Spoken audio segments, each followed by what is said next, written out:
Good morning বন্ধুরা। সকালবেলায় যে বাসি কাজ করছি, জল তুলবো, বাসন মাজবো, তারপরে চালটা ধোবো, ধুয়ে তারপরে ওর ঘরে গিয়ে সব কিছু করবো। কাছে কিছু হতে যাবে।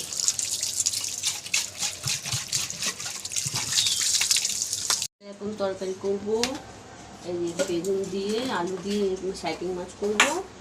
আর এই কচু পাতাটা দুধমণি কচু পাতাটা বাটবো। তারপর কি রান্না হবে একটুখানি করি, তারপর তোমার দাদা বাজারে যাবে, যদি একটুখানি মাছ টাছ কিছু আনে করবো, আর না আনে করবো না। দিলাম এই যে লোটে মাছ, তোমার দাদা লোটে মাছ এনেছে। লোটে মাছের সব মাখিয়ে দিয়ে এখন লোটে মাছটা বসাবো। আর মেয়ে দুটো বড়া খেতে চেয়েছে বলে ওই জন্য বেসন দিয়ে 4-5টা বড়া ওকে ভেজে দেবো।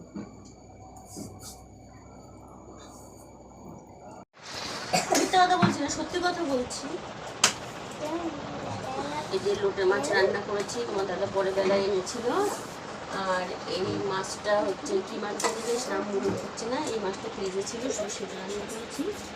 আর কচু পাতা, সাইটিং মাছ, এটা কচু পাতা বাটা করেছি, আর কিছু রান্না করিনি।